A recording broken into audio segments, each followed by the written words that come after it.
Now, does everybody remember the food pyramid? Now, do you think that the food pyramid was based upon health and wellness and nutrition, or was it based upon the love of money? It was based upon the love of money.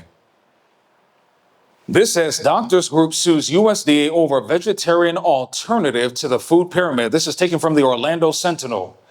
This says a nonprofit doctors organization is suing two federal agencies for ignoring a vegetarian alternative to the traditional food pyramid. So it goes on to talk about all these details.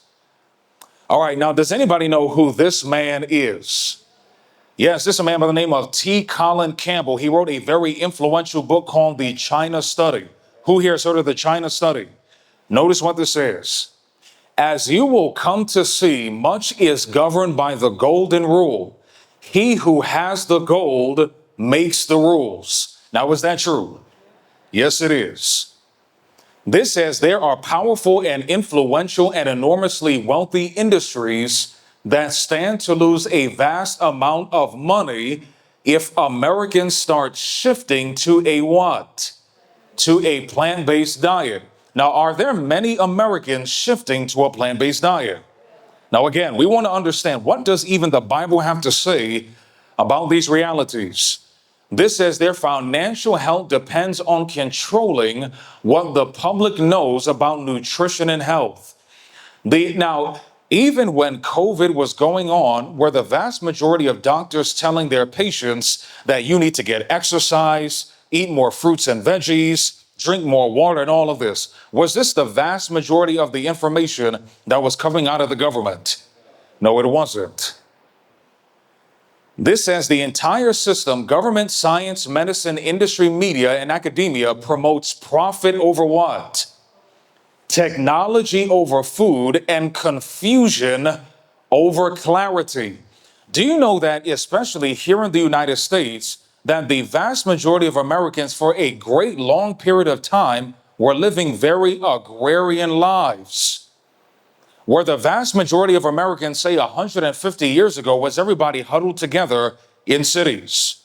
Many people lived on farms and they were growing their own food. Now, when you grow your own food, is it better than even the produce you get in Walmart and Wegmans? Yes, it is. Now, do you think that the powers that be are interested in you and I as common people growing our own food? No, they are not.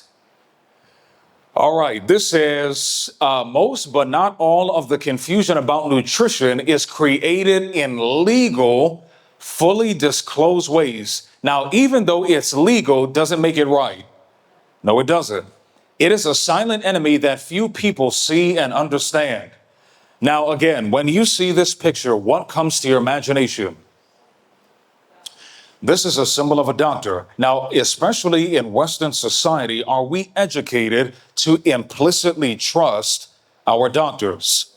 Now, this is not to take away from the fact, are there very many sincere doctors in the medical industry?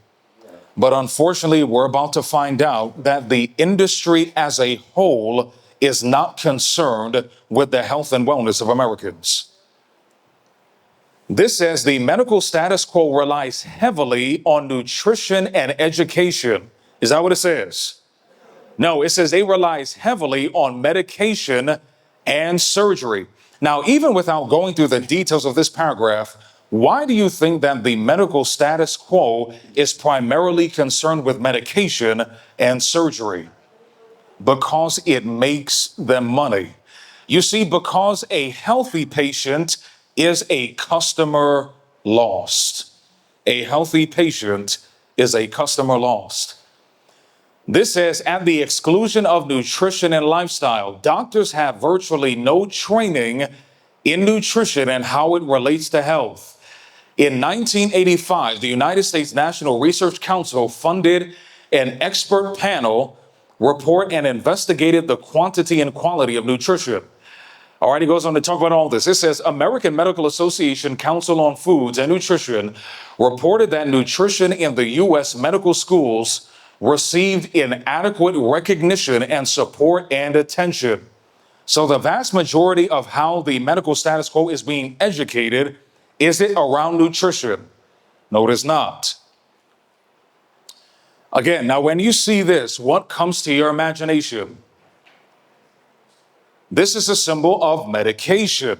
This says John is not alone in criticizing the way in which the medical establishment has partnered with the drug industry.